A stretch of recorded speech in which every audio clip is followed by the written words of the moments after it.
안녕하세요. 반갑습니다. 날이 이제 많이 따뜻해졌죠. 이제 봄 기운도 가득하고요. 조사로운 오늘 이제 6주차 동영상 강의를 녹음을 진행을 하고 있는데요. 빨리 선생님들을 좀 뵙고 같이 수업도 하고 대화도 하고 어떤 생각들을 가지고 계신지, 그다음에 조사로운 수업을 진행하고 있는 제가 좀 선생님들이 이해하기 쉽도록 설명을 하고 있는지, 또 이해를 잘 하고 계신지도 궁금한데, 그래서 공통질의의 문제도 드리고 하면서 어떻게 하면 선생님들 의견을 좀 많이 들어보려고 하는데, 의외로 생각보다 이제 댓글을 다시거나 하시는 분들이 많지 않으신 것 같습니다. 오늘 이제 수업을 시작을 하면서 중간고사 기간까지도 아마 수업이 온라인으로 진행이 되게 될 것 같습니다. 예상으로 4월달까지는 다 이제 5월달 넘어까지, 5월달 초까지는 이제 온라인 수업을 진행을 하게 되는데, 중간고사 기간을 거치게 됩니다. 그래서 조사로는 제가 말씀드린 대로 레포트로 대신을 해서 진행을 하려고 합니다. 중간고사는. 그래서 이제 제가 강의 계획서에 처음 설명을 드렸던 것처럼 추석 점수 20점, 그다음에 중간고사 점수 20점, 중간고사 점수 30점, 그다음에 기말고사 점수 30점, 이렇게 해서 80점을 총 평가를 하고요. 그다음에 나머지 20점이 어떻게 평가되느냐면, 이제 수업에 참여도, 발표해 주셨던 것들, 그다음에 발표하신 자료들, 그다음에 여러 가지 학습 태도, 이런 것들을 해서 종합적으로 평가를 하게 되는데, 현재 이제 사이버상에서 수업을 진행을 하다 보니까 선생님들을 제가 이제 만나 뵙고 이제 알 수 있는 건 아마 이제 공통질의에 대한 답변, 그다음에 이제 또 수업에서 들으시다가 뭐 질문을 하신다거나 아니면 뭐 이렇게 하는 부분들로 평가를 할 수밖에 없을 것 같아요. 근데 가장 영향을 좀 크게 미칠 게 공통질의에 대한 답변과 이제 거기에 이제 참여하시는 정도일 것 같습니다. 매주 하나씩 제가 질문을 좀 드리고 있는데, 아직까지 한 번도 공통질의에 답변을 안 하신 분도 계시고요. 아니면 이제 요즘 이야기하는 대로 그냥 접속만 하셔서 읽어만 보고 가시는 건지, 아니면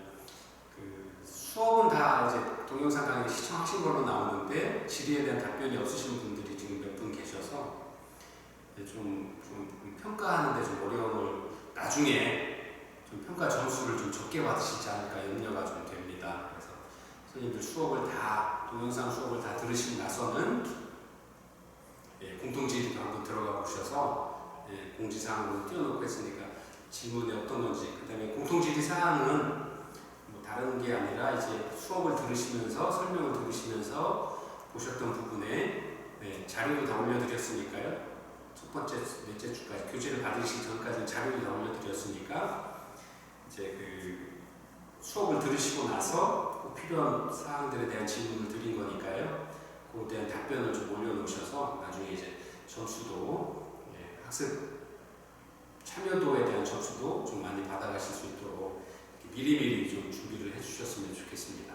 그래서 개인적으로 문자를 좀 드렸었는데 아직 답변은 못 받았습니다만 내용을 좀 충분히 이해하셨으리라 생각을 합니다. 그래서 학습 점수도 좀 놓치지 않으시도록, 이왕에 이제 공부하셔서 참여하신 거니까요, 점수도 좀 잘 받아가실 수 있도록 미리미리 좀 준비를 해주시기를, 참여를 해주시기를 당분 말씀드리면서 수업을, 조사로운 6주차 수업을 좀 진행하도록 하겠습니다.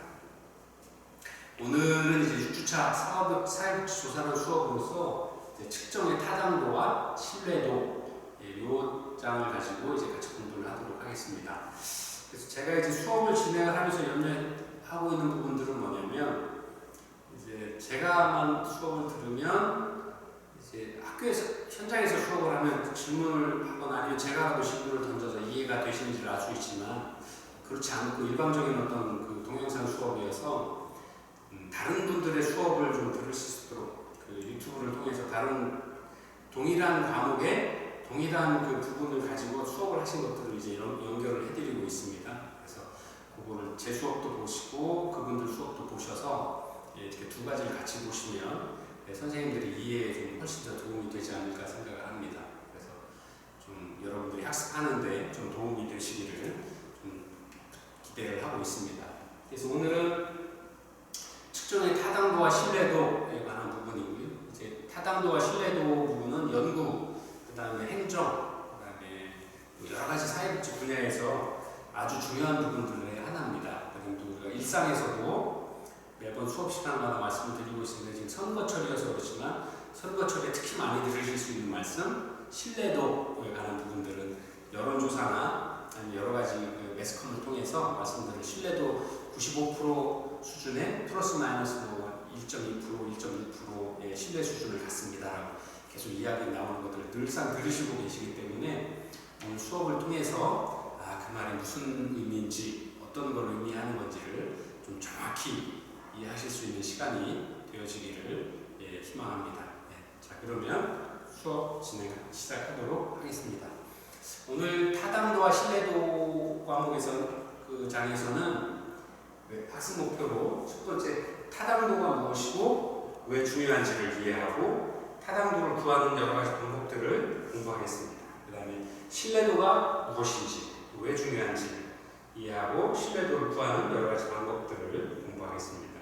그 다음에 세 번째로 타당도와 신뢰도 사이에 어떤 관계가 있는지를 공부할 거고요. 마지막에 측정에서 나타나는 오류를 이해하고 이런 오류들이 타당도와 신뢰도에 어떻게 관련되고 영향을 미치는지를 공부하도록 하는 그런 시간들을 갖도록 하겠습니다. 첫 번째, 타당도의 개념과 의미 및 측정 방법입니다. 타당도, validity, 측정 도구가 원래 측정하려고 의도하는 것을 측정하는 정도다라고 하는 겁니다. 측정도와 타당도를 설명을 할 때 가장 많이 설명되는 게 타켓을 많이 설명을 합니다. 저도 타켓을 이용해서 한번 설명을 해보도록 하겠습니다.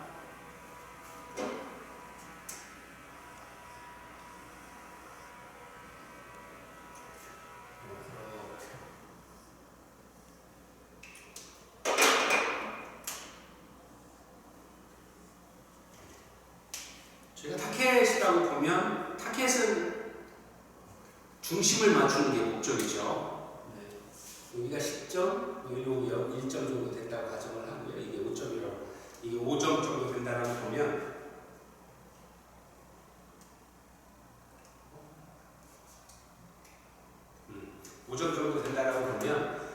타당도, 측정 도구가 원래 측정하려고 의도한 것. 그러면 측정도에서 가장 중요한 거는 10점을 맞는 거겠죠. 타켓에서 측정도라 그러면 예를 들어서 10점에 가까이 보면 측정도가 높다라고 설명을 할 수 있을까요? 아니면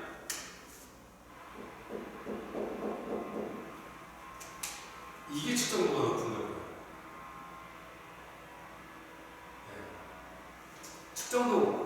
측정도가 원래 측정하려고 의도한 것을 측정하는 정도다. 그러면 사격을 하는 이유는 목표물에 정확히 맞추는 게 목표고요. 사격에서의 타당도가 높다는 건 높은 점수를 받는 거겠죠. 높은 점수에 가까이 와서 다 맞는 것. 이게 이제 타당도가 높은 거라고 할 수 있겠죠. 그래서 타켓을 표적으로 설명할 때는 목표에 가까이 가는 것. 이게 이제 타당도가 높다라고 설명을 합니다. 그래서 A하고 B라고 봤을 때 A의 경우는 타당도가 높고 B라고 하는 이 경우는 타당도가 낮다라고 이렇게 설명을 합니다. 그래서 측정하고자 하는 것을 측정 도구가 제대로 측정하지 못한다면 측정 결과는 의미가 없죠. 예를 들어서 자아존중감에 대한 그 검사를 한다라고 사람들을 설문을 하고 조사를 했는데 사람들이 대답한 거를 보니 조사 결과를 보니 자아존중감이 아니라 사회 신뢰성의 문제 아니면 사회성의 문제를 조사를 했더라, 답을 했더라라고 그러면 그 측정 도구는 타당도가 떨어지는 거죠. 오히려 그런 측정 도구라 그러면 사회성에 대한 측정 도구로 쓰여져야 맞는 거죠. 그래서 사회복지조사에서 다루는 특성들은 직접적으로 측정하기 어렵죠. 그런 특성이 있습니다. 그래서 대개의 경우 다 간접조사를 합니다. 아니면 우리가 개념하고 변수에서 배우셨던 것, 정의에서 배우셨던 것처럼 직접적인 정의를 개념을 바로 지적할 수 없으니 조작적 정의를 통해서 사회적인 행복감, 자존감, 자기 만족감, 아니면 가족과의 친화도 같은 것들을 조사하는 거죠. 예를 들어서 이런 겁니다. 자존감을 측정을 하는데 자존감이 높습니까? 라고 물으면 대답하기가 참 어렵죠. 그래서 조작적 정의를 통합니다. 나는 나 자신을 소중하게 생각합니다. 나는 타인도 소중하게 생각합니다. 아니면 나는 타인과의 관계 맺기에서 서로 친밀한 관계를 좋아합니다. 이런 여러 가지 조작적 정의를 통해서 어떻게 반응하는지를 평가를 해서 이 사람의 자존감 척도를 조사하는 거죠. 직접적인 조사가 아니라 간접적인 조작적 정의를 통해서 그 대답을 듣고 자존감이 높은지 낮은지를 이렇게 간접적으로 조사할 수밖에 없는 거죠. 그래서 타당도가 중요한 겁니다. 그래서 자존감이라는 문제에 정확한 목표를 가지고 그 자존감을 조사하는 거죠. 아니면 여기처럼 자존감하고는 비슷하지만 사회성에 대해서 조사를 하는 건지, 사회성이 좋은지 나쁜지 조사하는 건지. 이래서 타당도가 중요하다는 거죠. 그래서 타당도 원래 목표에 잘 맞도록 측정하려고 의도한 걸 측정하는 정도, 사격이면 목표의 중심에 가서 맞도록 하는 것, 이게 타당도가 높은 거죠. B의 경우는 타당도가 낮다라고 이렇게 설명을 할 수 있는 겁니다. 그래서 사례를 좀 들으면 지적 능력을 측정하고자 하는 경우에 첫 번째 컴퓨터 게임을 하는 시간의 양을 재는 측정 도구가 있다는 거고, 아니면 두 번째는 지능 지수를 측정하는 측정 도구가 있고, 그다음 예를 들어 두 가지를 들어보겠습니다. 여러분들이 생각하시기에 타당도가 지적 능력을 측정하고자 하는 척도 중에서 타당도가 높은 척도가 1번인지 2번인지 한번 생각을 해보시면 좋을 것 같습니다. 지적 능력이 높다라고 컴퓨터 게임을 오래 하는 시간을 양이 되는 측정 도구가 간접적인 측정이죠. 조작적 정의를 통해서 지적 능력이 높은 친구는 컴퓨터 게임을 오래 한다 라고 개정을 해서 측정을 했다라고 하면 이게 타당도가 높으냐, 아니면 직접 능력이 높은 친구들은 지능지수가 높더라, 지능지수를 재는 측정 도구를 사용한 측정 도구가 타당도가 높으냐, 이렇게 생각을 해보시면 이해가 굉장히 빠르실 것 같습니다. 당연히 컴퓨터 게임을 하는 시간의 양이 많고 컴퓨터 게임에 능수능란한 프로게이머라고 해도 그 사람이 꼭 지적 능력이 높다라고 생각하기는 어렵습니다. 그렇죠? 근데 지능지수가 높은 친구들은 아무래도 지적 능력이 높다라고 하는 게 사회적으로 공식적으로 인정된 측정 도구라고 볼 수 있죠. 그래서 두 가지 다 측정 도구로는 의미가 사용을 해서 만들어서 사용하실 수는 있지만, 타당수가 높은 사회적으로 우리가 사회조사를 하고 측정을 하고자 하는 이유는 정확히 제대로 측정을 하기 위한 건가요? 그러기 위해서는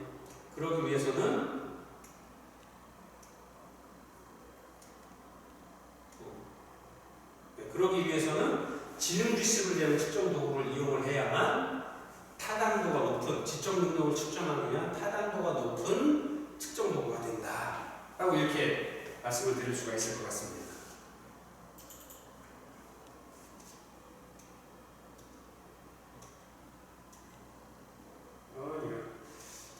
죄송합니다. 네, 그렇죠?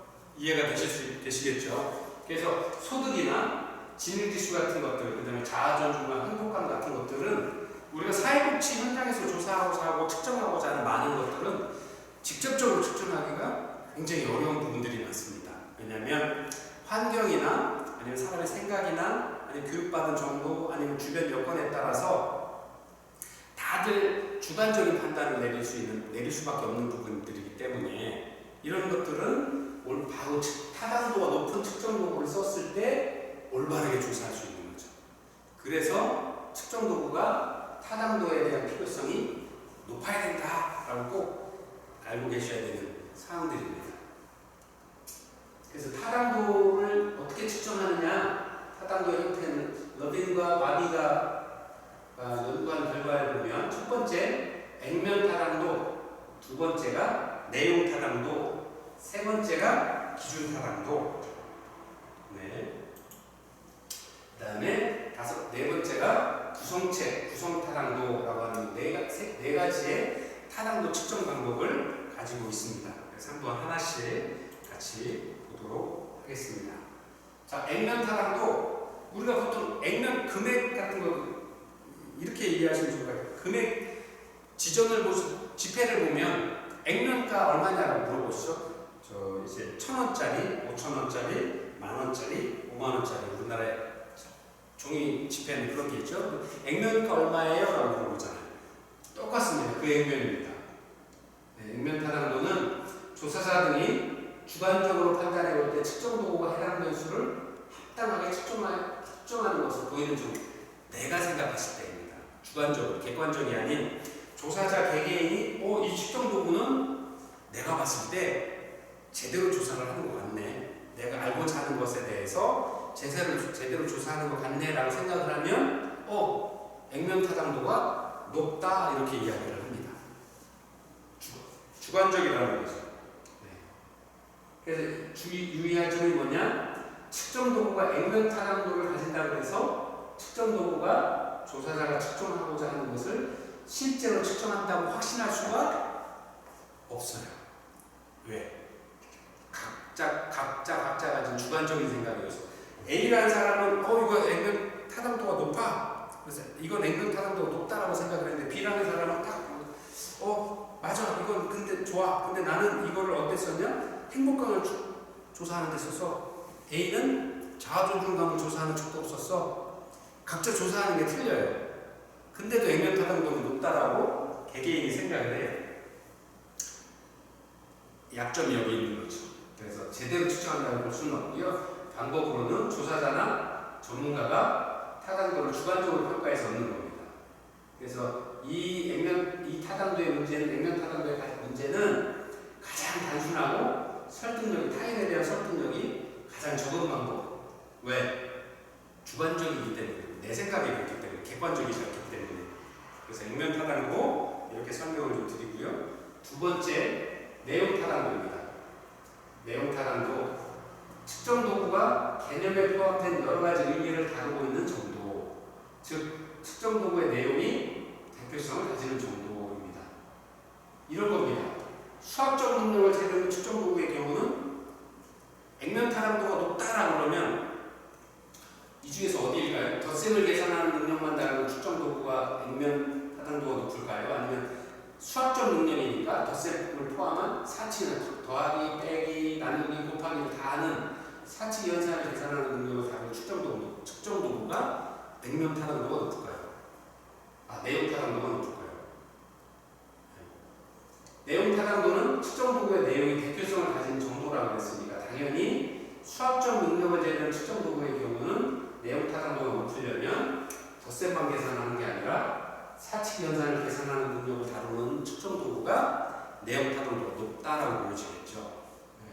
그래서 내용 타당도는 판단의 근거에서, 즉 개념을 구성하는 모든 측면을 측정 도구가 다루고 있는지에 관한 조사자나 전문가가 판단해서 얻어지는 겁니다. 아무래도 객관성이 액면 타당도보다는 훨씬 더 나은 방법이라고 할 수 있겠죠. 그래서 내용을 얼마나 잘 표현하는, 내용을 잘 측정하는 타당할 수 있는 그런 측정 도구냐, 그게 바로 내용 타당도에 관한 부분이다라고 이해를 하시면 좋겠습니다. 세 번째는 기준 타당도입니다. 기준 타당도는 측정 도구가 일부 외부 기준과 관련이 얼마나 되어 있느냐 하는 겁니다.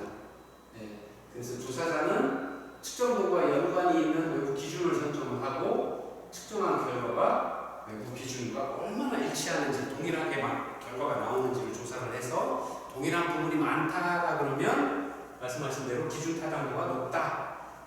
근데 동일한 부분이 기준으로 삼고 있는 외부 기준하고 내가 조사한 그 측정 도구가 기준하고는 답이 좀 결과가 일치하는 부분이 좀 적다라고 하면 기준 타당도가 조금 떨어진다 이렇게 이야기를 합니다.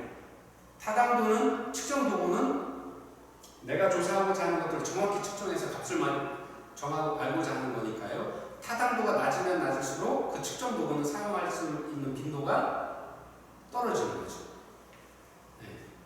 그래서 기준 타당도는 두 가지가 있습니다. 동시 타당도, 예측 타당도. 어떤 외부 기준을 선정을 해서 비교 비교를 할 기준으로 삼느냐에 따라서 동시타당도냐 예측타당도냐라고 이야기를 하는데요. 동시타당도는 현재의 상황에서의 비교입니다. 네, 측정 도구가 개인의 현재 상황이나 상태를 정확하게 예측하는 정도입니다. 그래서 도구를 적응해서 조사한 결과가 현재 이용할 수 있는 외부 기준과 얼마나 잘 일치하는지. 예측타당도는 미래에 관한 부분입니다. 미래에 관한 부분들을 정확하게 예측하는 정도, 기준과 일치하는 정도를 이야기합니다. 그래서 동시타당도, 예측타당도, 기준타당도 두 가지로 구별을 해서 이해를 하시면 좋겠습니다. 그 다음에 타당도의 측정 방법 중 네 번째, 구성 또는 구성체 타당도라고 하는데요. 측정 도구가 이론 체계 내에서 예상되는 바대로 다른 변수들과 관련을 맺는 정도입니다. 측정 도구의 근간이 되는 이론들을 검증하는 건데 조금 좀 어려운 얘기인데요.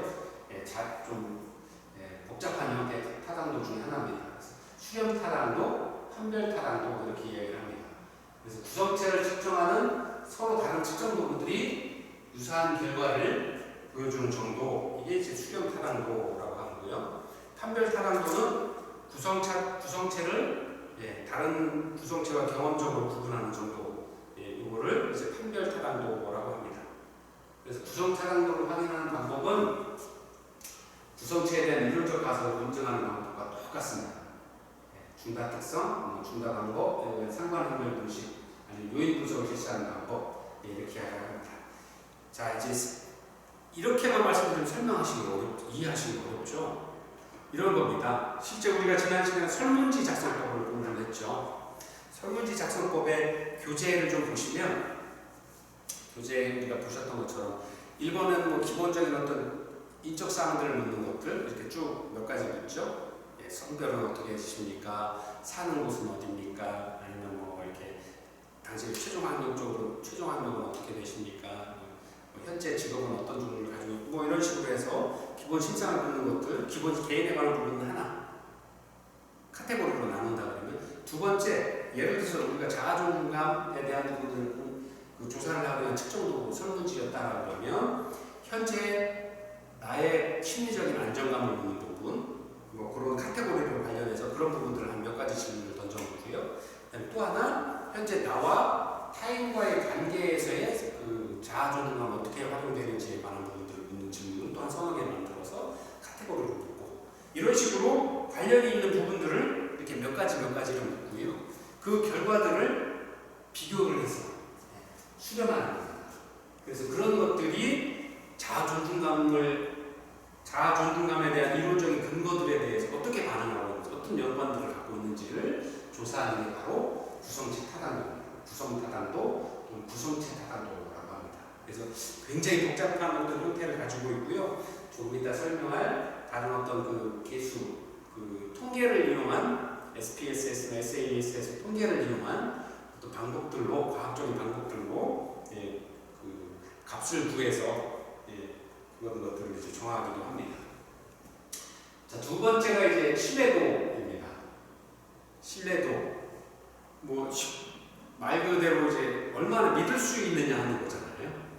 근데 저희가 이제 보통 이제 시험 문제에서도 그렇고 이제 학생들하고도 많은 수업을 하다 보면 신뢰도, 그럼 너 나 믿어? 나도 믿어. 그럼 신뢰도 높은 거 아니야? 라고 이렇게 쉽게 오해를 하시더라고요.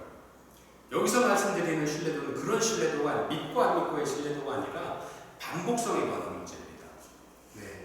신뢰도는 리어널리티는 측정 도구를 가지고 동일한 현상을 반복해서 관찰할 때마다 동일한 결과가 나타나는 정도입니다. 그래서 측정 도구가 안정되고 일관성이 얼마나 있느냐 하는 그런 정도를 나타내는 겁니다. 그래서 핵심은 반복성입니다. 그래서 내가 똑같은 측정 도구를 가지고, A라는 측정 도구를 가지고 자아존중감을 측정을 해도, 예를 들어서 값이 뭐 90이 나왔다. B라는 사람이 이거 똑같은 측정 도구를 가지고 상대방의 자아존중감 조사를 했을 때도 똑같이 90이 나왔다. 그 다음에 C라는 사람도 같은 측정 도구를 가지고 자아존중감을 측정을 했을 때 92 정도가 나왔다. 90, 90, 92 비슷한 수준이잖아요. 그러면 이 측정 도구는 신뢰도가 높은 겁니다. 근데 이 측정 도구는 A라는 사람이 신뢰도를 자아준 중앙을 척도를 조사를 했더니 80이 나왔어요. B라는 사람이 이 측정 도구를 가지고 자아준 중앙을 측정을 했더니 100이 나왔어요. C라는 사람이 이 측정 도구를 가지고 그 자아준 중앙을 조사를 했는데 50밖에 안 나왔어요. 90 나오고, 아니 80 나오고, 100 나오고, 50 나오고, 둘중단축해요. 그러면 이 측정 도구는 신뢰도가 낮다라고 이야기를 하는 겁니다. 다음에 조사할 때는 이 측정 도구는 사용하면 안 되는 거죠. 비슷한 값이 나오는, 반복해서 시험을 해도 비슷한 값이 나오는 이 신뢰도 측정 도구를 써야 되는 거죠. 사격에서 이야기를 하면, 표정에서 이야기를 하면 신뢰도는 이 똑같은 그림에서 어느 게 신뢰도가 높은 걸까요? 아니면 이게 A, 이렇게 점점점점점 바뀌죠. 이게 B, A 타입. 어느 게 신뢰도가 높은 걸까요? A 타입은 한 군데 계속 이렇게 맞습니다. B 타입은 띄엄띄엄 해서 표적 사방이 퍼져 있는 거죠. 타당도는 목표점에 가장 가까이 맞는 게 타당도가 높다라고 말씀드렸죠. 목표점 가까이 있는 게 멀리 있는 것보다는 타당도가 높다. 신뢰도는 한 군 틀려도 한 군데 비슷하게 반복해서 쏴도 같은 자리에 결과가 비슷하게 나오는 것들이 A 타입이 신뢰도가 높다라고 설명을 합니다. 이것처럼 매번 검사할 때마다 다른 데 가서 맞는 중구난방인 것들은 B타입은 신뢰도가 낮다라고 이야기를 하는 겁니다. 그렇죠? 그래서 신뢰도와 타당도의 차이는 쉽게 이렇게 보통의 이제 표적을 상대로 표현을 해서 설명을 드리는 경우들이 많습니다. 그럼 하나 질문을 또 던져볼까요?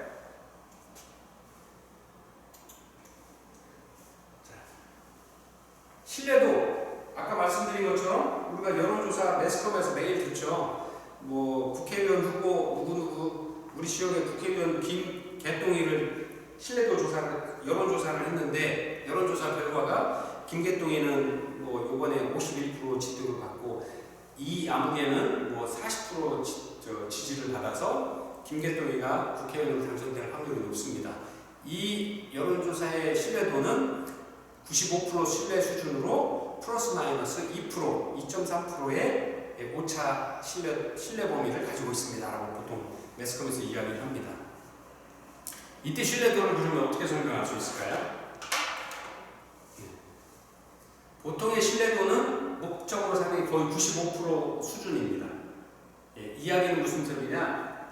100번 검사를 했을 때 95번 정도는 동일한 값이 나올 거라는 이야기입니다. 보통 신뢰도 수준 90%로 정하기도 하고 95%로 정하기도 100%는 있을 수 없는 거죠. 이론상으로는 가능하겠습니다만 실제로는 어려우니까 보통 95% 신뢰 수준을 목표로 설문지를 만들고 측정 도구를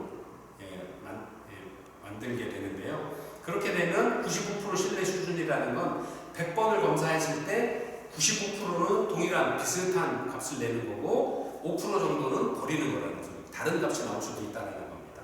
근데 거기에서 신뢰 수준 플러스 마이너스 2%, 예를 들어서 2%입니다. 그러면 맥시멈 그 100번 검사를 했을 때 똑같은 값이 나올 확률이 97%에서 마이너스 2%니까 93%에서 97% 사이에는 계속 같은 95% 이상의 값이 나올 겁니다.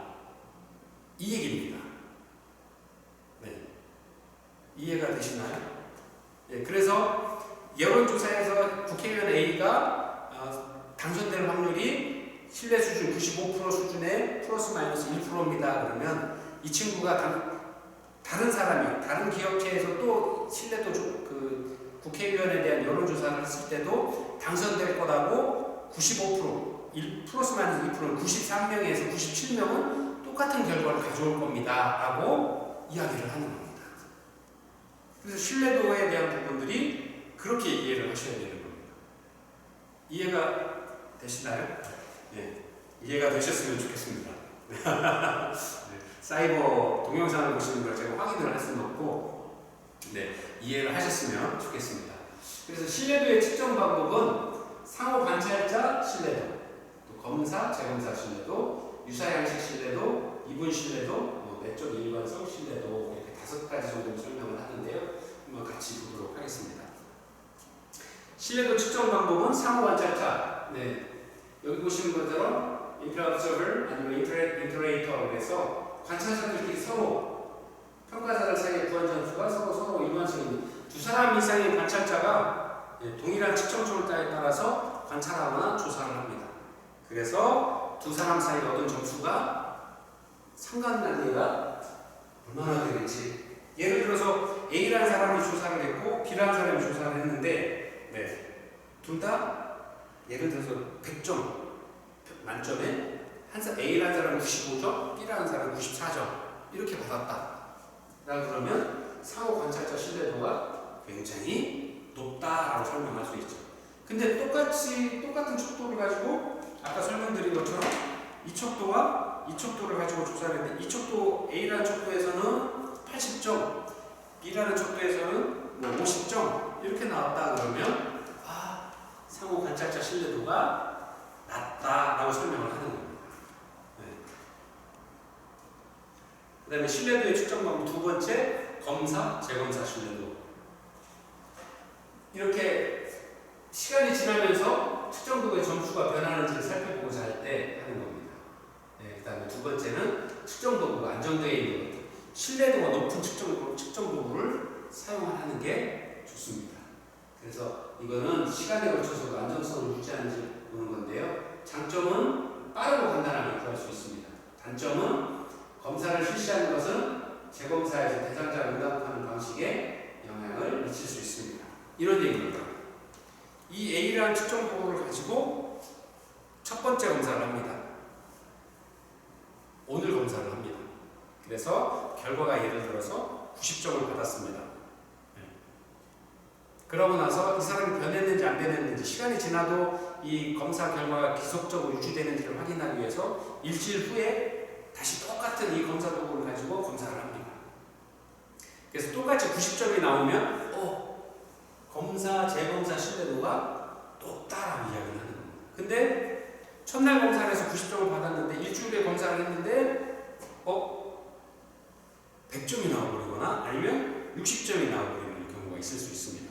그러면 이 측정 도구는 검사, 재검사 신뢰도가 낮다라고 이야기를 하는 겁니다.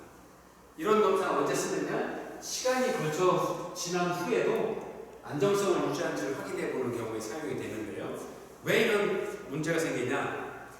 조심해야 될 부분이 첫 번째 뭐냐? 첫날 오늘 검사를 할 때는 사람들도 기분이 좋았고 좋은 관계, 밥도 먹었고 기분이 좋았어요. 그래서 첫달 검사를 했는데 일주일 후에 검사를 이 척도를 가지고 했는데 한 사람이 이렇게 생각해요. 이거 기억력이 좋아서 이거 지난번에 검사한 내용이네. 이거 대강해.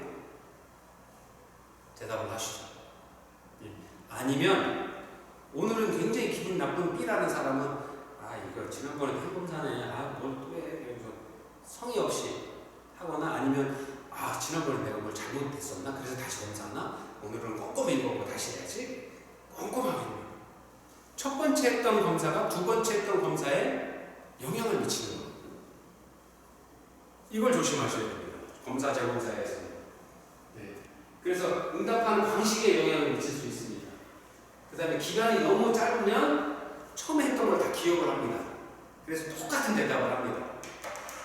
본인의 의도와 현재 상황에 상관없이 똑같은 대답을 하거나 아니면